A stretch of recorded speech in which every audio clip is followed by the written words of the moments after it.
Already sitting MLA Jyothula చంటిబాబుకి కాదని మీకు seat ఇచ్చారు కదా. సో అటువైపు వర్గం వాళ్ళు మీకు సపోర్ట్ చేస్తున్నారా అసలు లేదా, అసలు ఎందుకు ఇచ్చారు ఆయన్ని కాదని మీకు ఎందుకు ఇచ్చారు? చంద్రబాబు గారి దగ్గర ఉన్న మనుషులు అందరూ కూడా దాదాపుగా 80% నా మనుషులే. అంటే మిత్ర పార్టీలో ఉండవు. మా పెద్దాపురం సీట్ ఇచ్చారు, ఆయన జగన్పేట ఇచ్చారు.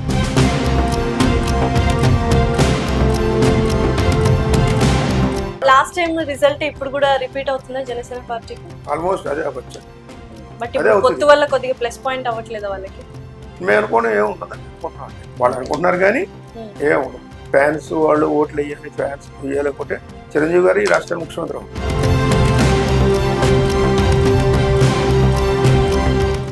టీడీపీ వాళ్ళు బెటర్ మేనిఫెస్టోతో వచ్చారు, సూపర్ 6 అని. తెలంగాణలో ఎలాగైతే 6 గ్యారెంటీలతో వచ్చి గెలిచి చూపించారో అలా సూపర్ 6తో వచ్చి సక్సెస్ సాధిస్తాను అంటున్నారు. ఎంతవరకు కరెక్ట్ అంటారు? నేనే ఏంటంటే మొత్తం ఎక్కడ కొండ మీద ఉన్న బంగారం తీసుకొస్తాను అన్నట్టుగా చెప్పుకుంటూ వచ్చాను. సో అది నమ్మే పరిస్థితి లేదు కాదు.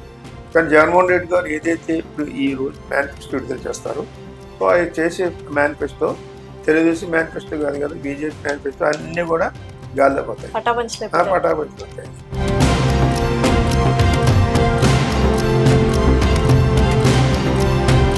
మీరు గెలిచిన తర్వాత ఎటువంటి సమస్యల మీద దృష్టి పెట్టాలనుకుంటున్నారు? ఇప్పుడు ఎలాగో ప్రజల్లో తిరుగుతున్న ప్రచారం కోసం కదండి, సో భార్య కావచ్చు, ఇంటిలో పాది తిరుగుతున్నారు. ఎటువంటి సమస్యలు ప్రజలు మీ ముందుకు తీసుకొస్తున్నారు? మామూలు ప్రజలకి ఇండివిజువల్ బెనిఫిట్స్ ఏదైతే ఇస్తున్నారు, వెల్ఫేర్ స్కీమ్స్ ఏదైతే ఉన్నాయో దాని పరంగా మాకు ఒక కంప్లైంట్ కూడా లేదు. ఈ 5 సంవత్సరాల్లోని వీళ్ళు గ్యాప్ పెట్టినటువంటి కొన్ని పనులు ఉంటాయి.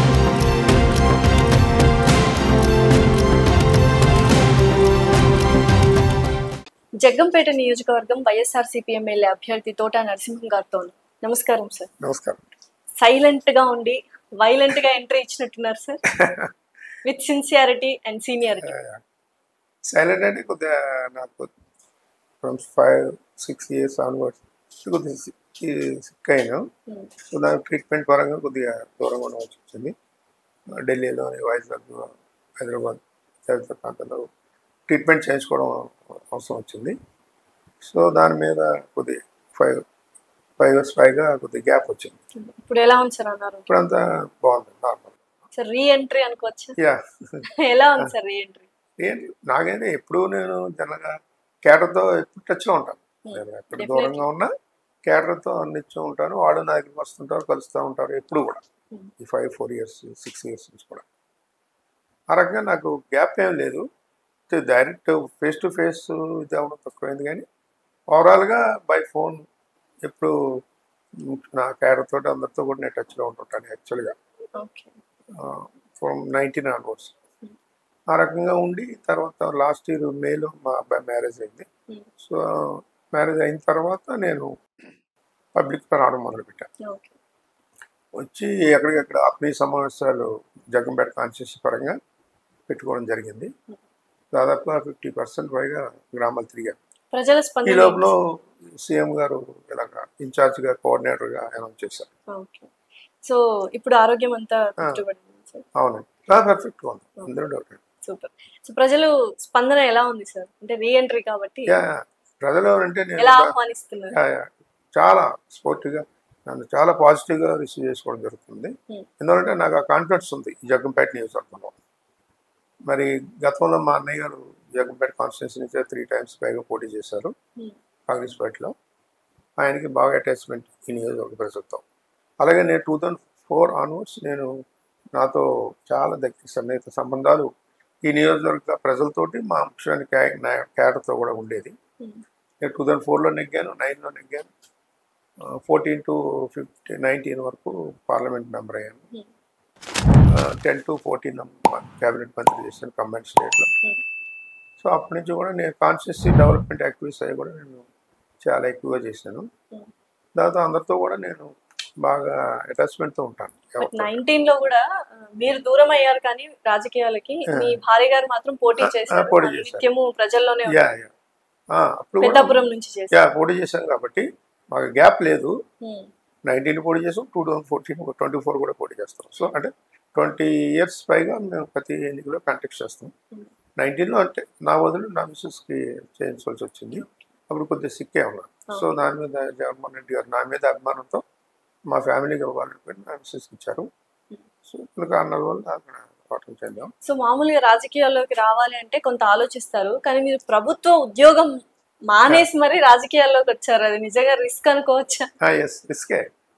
అప్పుడు మా బ్రదరు జగంపేట ఎమ్మెల్యే చేశారు, జిల్లా కాంగ్రెస్ ప్రెసిడెంట్ చేశారు 18-19 ఇయర్స్. చాలా ఎక్కువ అటాచ్మెంట్ చేశారు ఈ నియోజకవర్గ ప్రజలతో. చాలా కష్టపడి తిరిగేవారు మా బ్రదర్. ఆ జిల్లాలోనే కాంగ్రెస్ పార్టీని నిలబెట్టిన వ్యక్తులు మా బ్రదర్. అధికారం లేనప్పుడు, అధికారం ఉన్నప్పుడు పెద్ద గొప్పే కాదు, లేనప్పుడు కాంగ్రెస్ పార్టీని మోసి పార్టీని అలా ఉనికి కాపాడుతూ చాలా గట్టిగా బాగా బ్రిస్క్గా జగన్మోహన్ రావు అన్నారు మా బ్రదర్, ఒక సీనియర్లు అందరూ చాలా బ్రిస్క్గా తిరిగేవారు.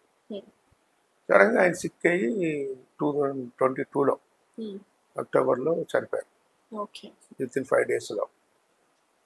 సో అది తర్వాత మా కేడర్ అంతా అదొక రకం అయమయ్యే పరిస్థితి జగన్పేట నియోజకవర్గం కేడర్. దాని మీద బేస్ అయిపోయి ఉన్న నియోజకవర్గం. ఇంకా రెండో కేడర్ ఎవరు లేరు, సెకండ్ అన్నది ఎవరు లేరు అక్కడ. అప్పుడు మా ఫ్యామిలీ నుంచే ఎవరైనా ఉంటే బాగుంటుంది అనేది కేడర్ ముఖ్యమైన నాయకుల యొక్క అభిప్రాయం అప్పట్లో. నేను అదే టైంకి నేను జాబ్ చేస్తున్నాను కాకినాడలో. సో మా బ్రదర్కి పిల్లలు లేరు ఆయనకి. సో ఎక్కువ నాతో అటాచ్మెంట్ ఉండడం, నేను కూడా ఎలక్షన్స్లో తిరుగుతూ ఉండేవాడిని, జాబ్ చేస్తున్నా, లీవ్ పెట్టి వచ్చి తిరుగుతూ ఉండేవాడిని. అందరూ మా కేడర్ అందరూ ఆయన వారసుడిగా నన్ను రావాలని కోరారు. నేను మరి జాబ్ చేసుకున్నా కదంటే, లేదు మీకు వస్తేనే బాగుంటుందండి, మీరే రావాలి. అప్పుడు మా బ్రదర్స్ ఇద్దరు ఉన్నారు, బట్ నన్నే అడిగారు. సరే రిస్క్ అయినా ఓకే అన్న. ఆయన గురించి ఆయన పేరు నిలబెట్టాలి, ఆయన పాపం ఏదో పదవి చేసి మంచి కార్యక్రమాలు చేయాలనే ఉద్దేశంతో ఉండేవారు.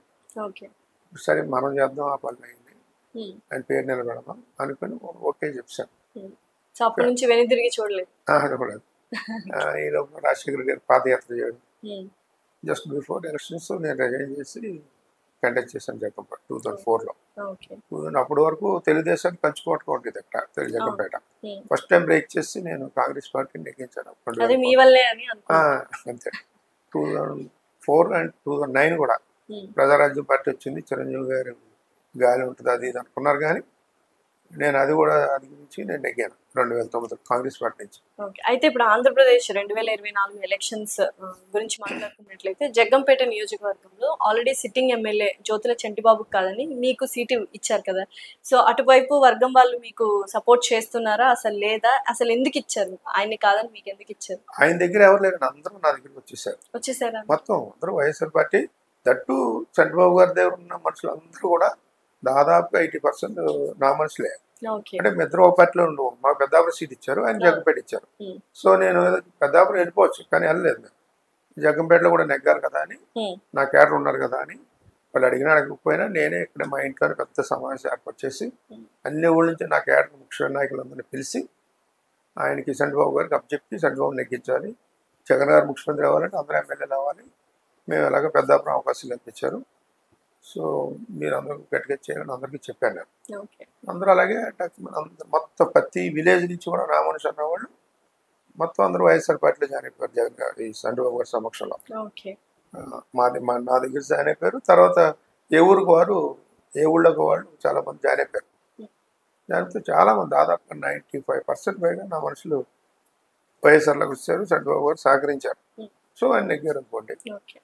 సో కార్యకర్తలు ప్రతి ఒక్కరు ప్రచారంలో తిరుగుతున్నారు, మీ భార్యతో సహా. ఎందుకు సార్? మహిళా ఓట్ల కోసం. అలాగే తను మా భార్యకి అది కూడా పొలిటికల్గా, ఫాదర్ కూడా పొలిటికల్ ఫ్యామిలీ అమలాపురం. అవును, డెఫినెట్లీ. మావయ్య గారు టీడీపీ ఆయన 3 సార్లు ఎమ్మెల్యే చేశారు, మంత్రి చేశారు.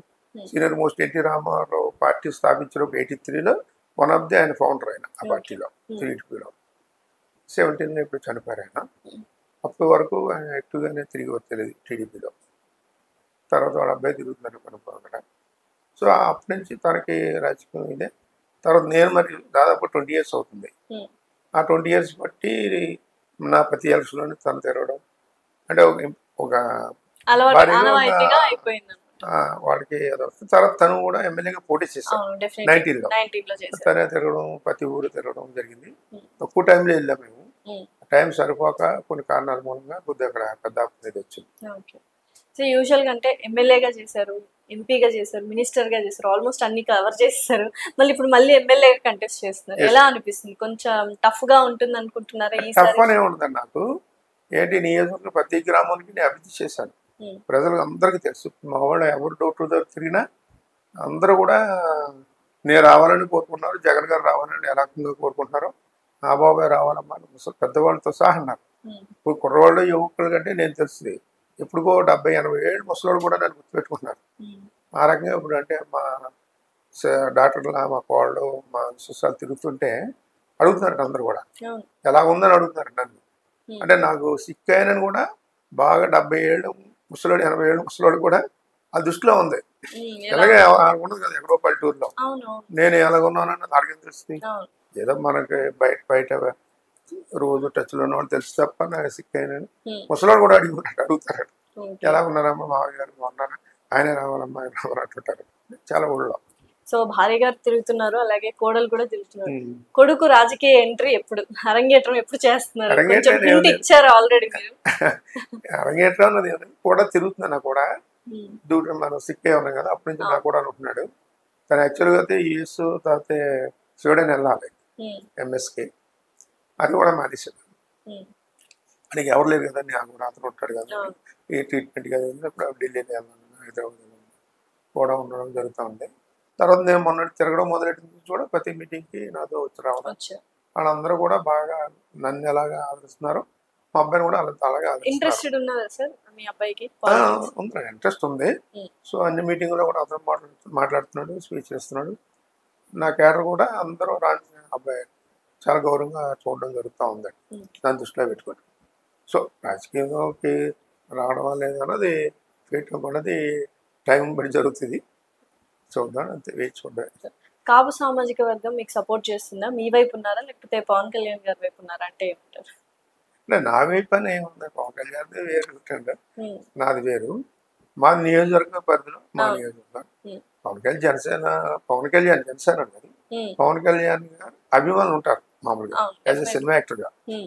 ఆ అభిమానులే కొద్దిగా జనసేన పరంగా మారడం తప్ప జనసేన నుంచి పుట్టి లేకపోతే అందులో దాంట్లో వచ్చిన వాళ్ళు ఎవరు కాదు, పార్టీలో ఉన్నవాడు కాదు వాళ్ళు కాదు. పవన్ కళ్యాణ్ గారు సినిమా యాజ్ ఎ సినిమా యాక్టర్గా ఫేవరెట్స్ ఉంటారు కదా, ఎవరికైనా ఉంటారు కదా, చిరంజీవి సినిమా యాక్టర్లు అందరికీ ఉంటారు. ఆయన ఒక ఇమేజ్ ఉన్నటువంటి యాక్టర్ యాజ్ ఎ సినిమా యాక్టర్గా. సో దాని మీద ఆయనకి ఈ ఫ్యాన్స్ ఉండడం అవన్నీ జరుగుతూ ఉంటాయి. వాళ్ళే ఈరోజు పవన్ కళ్యాణ్ గారు అంటే ఇది అని అంటున్నారు, వాళ్ళే జనసేన కింద ముద్ర. సో సినిమా పరంగా అభిమానం వేరు, రాజకీయ పరంగా అభిమానం వేరు. ఓట్లు వేసేంత అభిమానం ఉందంటారా జనసేన పార్టీ? అది లేకే కదండి ఆయనకి ఎప్పుడు కూడా ఇది కూడా సక్సెస్ అవుతులేదు. లాస్ట్ టైం రిజల్ట్ ఇప్పుడు కూడా రిపీట్ అవుతుందా జనసేన పార్టీకి? ఆల్మోస్ట్ అదే అవ్వచ్చు. బట్ పొత్తు వల్ల కొద్దిగా ప్లస్ పాయింట్ అవ్వట్లేదు వాళ్ళకి. మేము అనుకోవడం ఏముండదని అనుకుంటున్నాం అంటే వాళ్ళు అనుకుంటున్నారు కానీ ఏముండదు, మామూలుగానే ఉంటుంది సార్. ఇప్పుడు ఈ పబ్లిక్ ఫ్యాన్స్ వాళ్ళు ఓట్లు వేయాలి, ఫ్యాన్స్ వేయాలనుకుంటే చిరంజీవి గారు ఈ రాష్ట్రానికి ముఖ్యమంత్రి అవును ఛాన్స్ లేదు కదండి, అంతకంటే స్టార్ అవుట్ ఉంటాడు.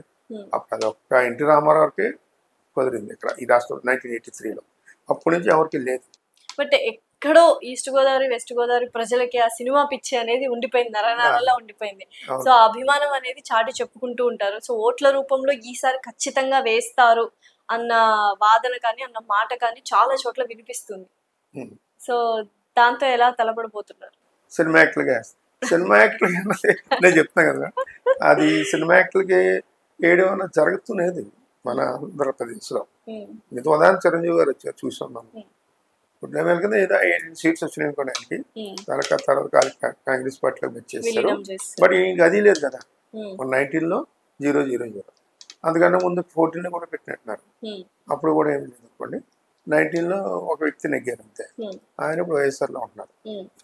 సో ఈ 24 కూడా అలాగే ఆల్మోస్ట్ అలాగే ఉండొచ్చు, అంతే అలాగే ఉంటుంది. ఎందుకంటే సో ఇప్పుడు అంటే లాస్ట్ టైం అంటే ఎవరికి వారు పోటీ చేశారు, ఈసారి ముగ్గురు కలిసి, ఒకరు కాదు ఇద్దరు కాదు ముగ్గురు, ఒకటి జాతీయ పార్టీ బీజేపీ, తర్వాత ప్రాంతీయ పార్టీలు టీడీపీ అండ్ జనసేన, ముగ్గురు పొత్తుగా కలిసి పోటీ చేస్తున్నారు.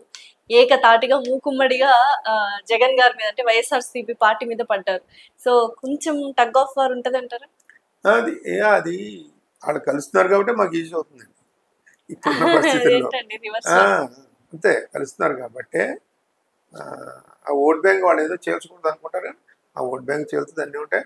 ఇది జగన్మోహన్ రెడ్డి గారి మీద పబ్లిక్లో ఒక రకమైన క్రేజ్ ఇమేజ్ ఉంది నిజంగా చాలా గట్టిగా. మనం ఏదో పార్టీ అని చెప్తలేదు, ఓవరాల్గా చూస్తుంటే జగన్మోహన్ రెడ్డి గారు చేసే సంక్షేమ కార్యక్రమాల పట్ల ఎంత స్పీడ్గా రియాక్ట్ అయ్యి ప్రజలు ఆయన పట్ల ఎంత గొప్పగా ఆదరాలతో ఉన్నాడు. చాలా గ్రేట్ అండి. బట్ అభివృద్ధి ఏం చేయలేదు, కేవలం సంక్షేమ పథకాలతో నెట్టుకొచ్చేసిన వైఎస్ఆర్సీపీ పార్టీ ఈ 5 ఏళ్ళు అన్నారు. అభివృద్ధి చేయకపోవడం ఏదైతే చేస్తున్నారు, ఏదో ఒక రోడ్డు ఒకటి రోడ్లు వేయలేదు అన్న దాని మీద చూస్తారు తప్ప రోడ్లు కూడా చాలా చోట్ల చేశారు. అక్కడ ఉన్నట్టు స్థానిక ఎమ్మెల్యే గారు యొక్క ఏదైనా డిఫెక్ట్ ఉంటే తప్ప ఎవరైనా నిధులు తెచ్చుకునే ఇంట్రెస్ట్ ఉండి పబ్లిక్ గవర్నమెంట్ చుట్టూ తిరిగి ముఖ్యమంత్రి గారిని అడుగో లేకపోతే అధికారులు అడుగో మంత్రులను అడుగో అనుకున్న వాళ్ళు తెచ్చుకుని రోడ్లు వేసిన వాళ్ళు ఉన్నారు. ఇదే గవర్నమెంట్ లో ఏం చేయాలంటే ఇప్పుడు మీకు రాజానారాయణకి జగ్గంపేటకి అభివృద్ధి పరంగా డెవలప్మెంట్ పరంగా రోడ్స్ తీసుకుంటే ఆయన దాదాపుగా 1700 కోట్లతోటి రాజా గారు రోడ్లు వేసుకున్నాడని చెప్తున్నారు. మరి ఇక్కడ లేదు, అది ఈయన ఎమ్మెల్యే కదా, ఇదే అధికార పట్ల ఉన్నాడు. ఆ డిఫెక్ట్ అది పార్టీ మీద పడుతుంది ఒకటి. అది ప్రయత్నం చేస్తే ఎవరికైనా నిధులు తెచ్చుకునేటువంటి విధానం ఉంది, చేసుకోవాలి. సో అది ప్రధాన ధ్యేయంగా పెట్టుకుంటారో మీరు గెలిచిన తర్వాత? ఎందుకంటే పిఠాపురం నుంచి ఇప్పుడు జగ్గంపేటకి వస్తున్న దారిలో రోడ్లు అస్సలు బాగాలేవండి. బాగోవు నిజంగానే. మా ఊరు రోడ్డు కూడా బాగుంది, చాలా అస్తవ్యస్తంగా ఉంటుంది. ఎందుకంటే ఆయన టైంలో సరిగ్గా ఇంట్రెస్ట్ చూపించలేదు ఈయన. రోడ్లని కాదు, ఏ డెవలప్మెంట్ యాక్టివిటీస్ కూడా ఇక్కడ గవర్నమెంట్ ఇచ్చినటువంటివి తప్ప గవర్నమెంట్ రొటీన్గా ఇస్తారు కదా. ఈ జగ్గంపేటకి ఇస్తారు, పెద్దాపురానికి ఇస్తారు, పిఠాపురానికి ఇస్తారు, ఎవరికైనా ఇస్తారు. పెద్దాపురం అక్కడ ఎమ్మెల్యే లేకపోయినా ఇస్తారు. ఆ రకంగా ఇచ్చినటువంటి అభివృద్ధి తప్ప ఈయన స్వయంగా యాజ్ ఎమ్మెల్యేగా మన సొంతంగా తెచ్చుకునే బోల్డ్ ఉంటాయి. మనం ప్రయత్నం మన నియోజకవర్గానికి అవసరమైనవి, మిగతా నియోజకవర్గాలతో పని లేదు మనకి. మన నియోజకవర్గానికి అవసరమైనటువంటివి ముఖ్యమంత్రి గారిని అడగచ్చు, లేకపోతే సంబంధిత మంత్రులు అడగచ్చు, సంబంధిత అధికారుల ద్వారా మనం ఇక్కడికి ఆ పనులు చేయించుకోవచ్చు. మరి ఇక్కడ జరగలేదు. అది మీరు గెలిచిన తర్వాత ఎటువంటి సమస్యల మీద దృష్టి పెట్టాలనుకుంటున్నారు? ఇప్పుడు ఎలాగో ప్రజలు తిరుగుతున్న ప్రచారం కోసం కదండి, సో మీ భార్య కావచ్చు, ఇంటిల పాది తిరుగుతున్నారు. ఎటువంటి సమస్యలు ప్రజలు మీ ముందుకు తీసుకొస్తున్నారు? ప్రజల సమస్యలు అంటే యాక్చువల్గా నేను చెప్తాను కదండి, మామూలు ప్రజలకి ఇండివిజువల్ బెనిఫిట్స్ ఏదైతే ఇస్తున్నారు, వెల్ఫేర్ స్కీమ్స్ ఏదైతే ఉన్నాయో దాని పరంగా మాకు ఒక్క కంప్లైంట్ కూడా ఎక్కడ లేదు. డోర్ టు డోర్ తిరుగుతారు, నేనేమో మా వాళ్ళు తిరిగి డోర్ టు డోర్కి నేను వెళ్ళి కూర్చుంటున్నాను, 1 గంట 2 గంటలు కూర్చుంటున్నాను అక్కడ, నేను కూడా కొంచెం చోటకి వెళ్తున్నాను అని ఎవరు కూడా నాకు వచ్చి నన్ను అడుగుతారు. అది కాకుండా జగ్గంపేట నియోజకవర్గంలో ఏమైనా సమస్యలు అదే ఉన్నాయంటారా? ఉన్నాయా అని మిమ్మల్ని అడుగుతున్నా. ఉంటాయి, డెఫినెట్గా ఉంటాయి. ఏంటంటే ఈ 5 సంవత్సరాల్లోని వీళ్ళు గ్యాప్ పెట్టినటువంటి కొన్ని పనులు, రోడ్స్ ఉన్నాయి. రోడ్స్ డెఫినెట్గా మనం గట్టిగా టాప్ ప్రయారిటీ పెట్టి రోడ్స్ అన్నది నేను డెఫినెట్గా గౌరవ ముఖ్యమంత్రి గారి ద్వారా కానీ సంబంధిత మంత్రుల ద్వారా కానీ ఆ రోడ్స్ శాంక్షన్ చేయవలసిన అవసరం చాలా చాలా ఉంది. నేను గతంలో ఎమ్మెల్యేగా ఉన్నా, మంత్రిగా ఉన్నా, ఎంపీగా ఉన్నా ఆ రోడ్స్ ప్రతి చోట కూడా వేసాను.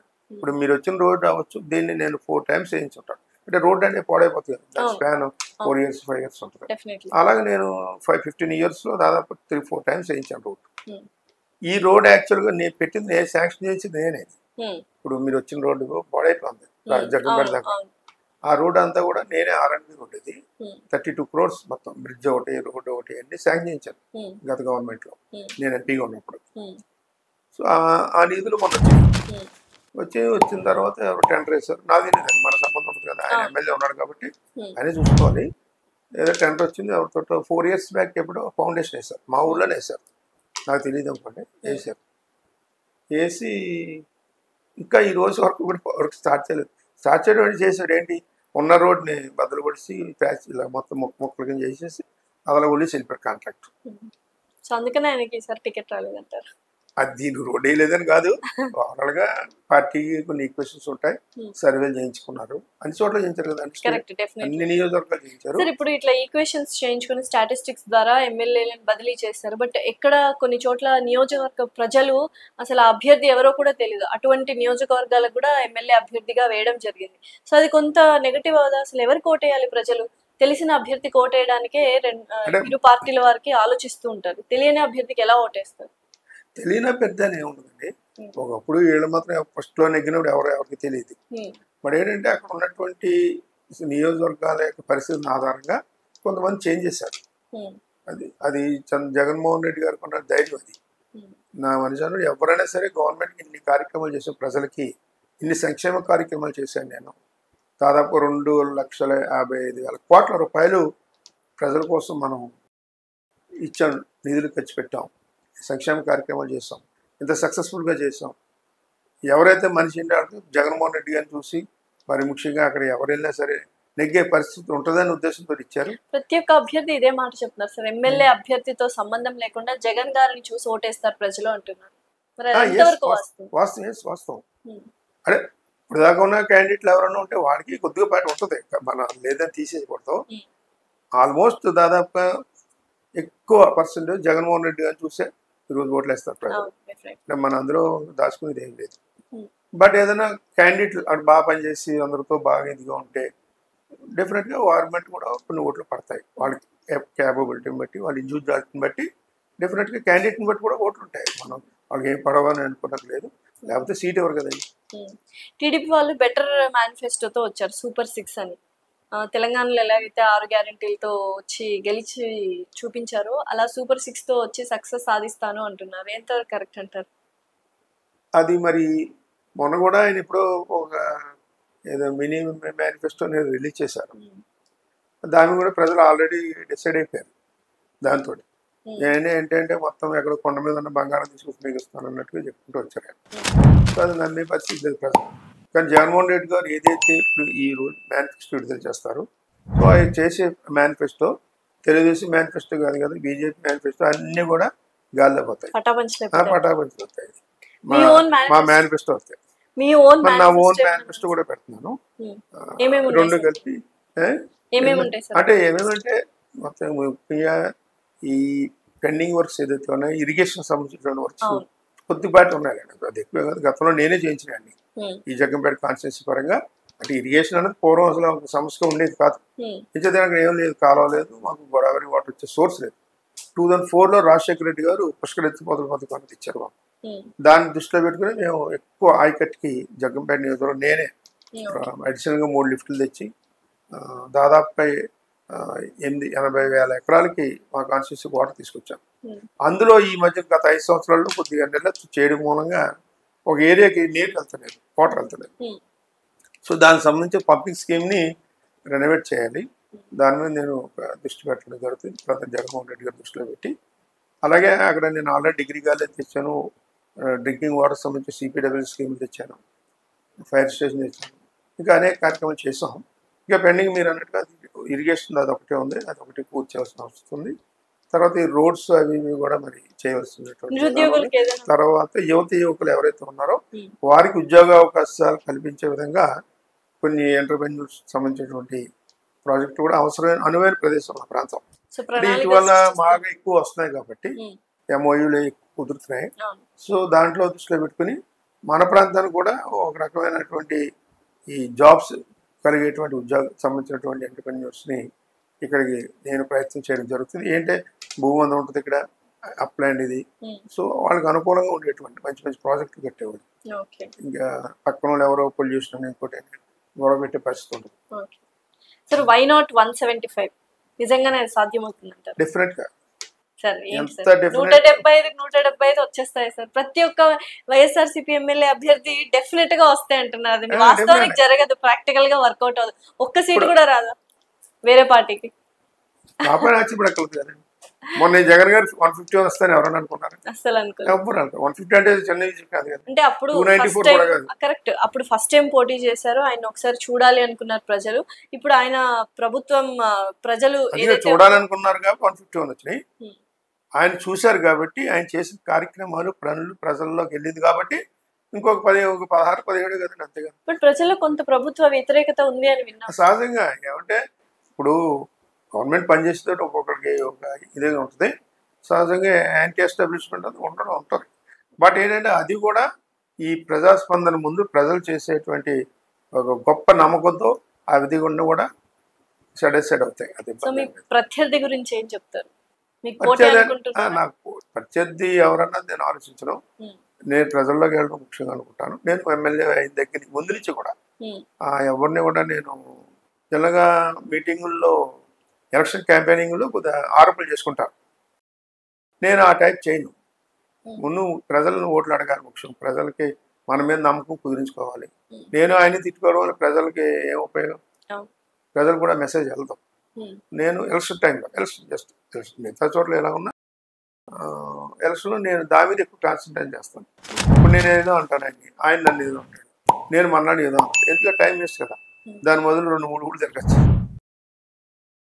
సో ఓవరాల్ గా ఎన్ని స్థానాల్లో వైఎస్ఆర్సీపీ పార్టీ గెలవబోతుంది? 175 అంతేనా? అంతే కదా. జగంపేట డెఫినెట్ మీరే ఆశ్చర్యపోతారు. మళ్ళీ ఎలక్షన్ కౌంటింగ్ తర్వాత మళ్ళీ రండి చెప్తాను. డెఫినెట్లీ సార్, ఖచ్చితంగా వస్తాను. సో జగంపేట నియోజకవర్గ ప్రజలకు ఏం చెప్తారు? జగంపేట నియోజకవర్గ ప్రజలకు నేను చెప్పేది ఏంటంటే, నా మీద ఎంత అభిమానంతో మరి నన్ను కోరుకున్నారు ప్రజలు, దానివల్ల నాకు టికెట్ కూడా ఇచ్చారు జగన్మోహన్ రెడ్డి గారు. అంతే కదా. అది నేను ఏదో రికమెండ్ చేసుకున్నది కాదు, ఇంకోటి కాదు. నేను సిక్కే ఉన్నాను, ఇక్కడే ఉన్నాను, ఊళ్ళోనే ఉంటున్నాను. ఆయనే పిలిపించి నాకు ఇది ఇన్ఛార్జ్ ఇచ్చారు. తర్వాత ఆటోమేటిక్గా సీట్ కూడా కన్ఫర్మ్ చేశారు. సో ఎప్పుడూ జగన్మోహన్ రెడ్డి నేను రుణపడి ఉంటాను. ఎంచేదంటే ఆయన నానారోగ్యం గురించి తెలుసు ఆయనకి. అయినా సరే నేను బాగున్నా తిరుగుతున్నావు కదా అని పదే అడుగుతూ ఉండేవారు. ఎందుకు అడుగుతున్నారా అనిపించింది నాకు. ఎప్పుడో 2 years బ్యాక్ నుంచి కూడా బాగా ఆందోళనతో అడిగిపోయాడు.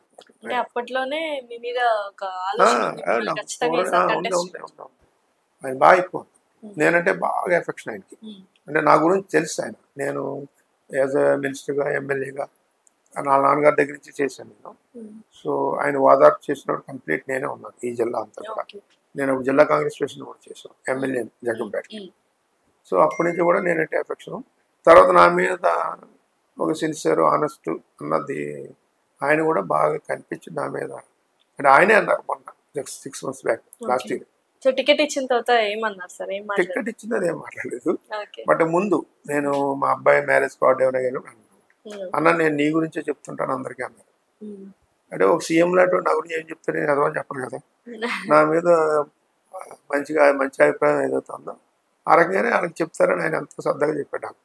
నేను మా అబ్బాయి వెళ్తే అంటే యాక్చువల్గా ఆయన మీద నా మీద ఉన్న అభిప్రాయం ఆయనకి శ్రద్ధగా కూర్చున్నప్పుడు వాళ్ళ డిపార్ట్మెంట్ వాడికో లేకపోతే మినిస్టర్స్కో శ్రద్ధగా అంటుండొచ్చు. నర్సింహన్ ఎలా ఉంటాడు అది ఇదే. అంటే అందులో ఆల్మోస్ట్ దాదాపుగా 27కి 18-19 మినిస్టర్స్ మేము అందరూ కలిసి చేస్తున్నాం, ఇంక్లూడింగ్ బొత్స సహా, ధర్మాన ప్రసాద్, సీనియర్లు అందరూ కూడా. సో ముఖ్యంగా సీనియారిటీ మంచితనంతో ప్రజలు నాకు ఓటు వేయాలని కోరుకుంటున్నారు, అంతేనా? అదేనా మీ నినాదం? అంతే డెఫినెట్గా. ఏంటంటే నా మీద ఎంతో నమ్మకం. నేను ప్రజలకు ఎప్పుడు కూడా అండగా ఉంటాను, వారికి అందుబాటులో ఉంటాను. ప్రజలకి ఏ అవసరం వచ్చినా సరే ఎవరైనా రావచ్చు నా దగ్గర.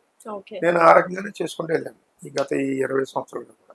ఎవరు వచ్చినా సరే, ఏ పనైనా సరే, మా నియోజకవర్గం బయట నియోజకవర్గాల నుంచి వచ్చినా సరే నేను వాళ్ళని ఏదో రకంగా వారికి కాపాడడం కానీ పని చేయడం కూడా చేస్తాను. అందుకని జిల్లాలో ప్రతి చోట కూడా, ఈ కాకినాడ జిల్లా కాదు, ఓల్డ్ కంబైన్డ్ జిల్లాలో ప్రతి రాజుల నుంచి తుని వరకు కూడా నేను అభిమానించే కూడా అలా చాలా మంది ఉన్నారు. అంతేకాదు నేను నెగ్గాలనుకున్న వాళ్ళు కూడా ఈ ఇన్ని 19 నియోజకవర్గాల్లో కూడా ఉన్నాను. నేను నెగ్గాలి అని, నేను రావాలి అంటే అదొక భరోసాగా ఉంటుంది. నేను వస్తే నర్సింగ్ గారు అయితే మనం వెళ్ళి పని చేయించుకోవచ్చు అన్న కాన్ఫిడెన్స్ చాలా మందిలో ఉంది.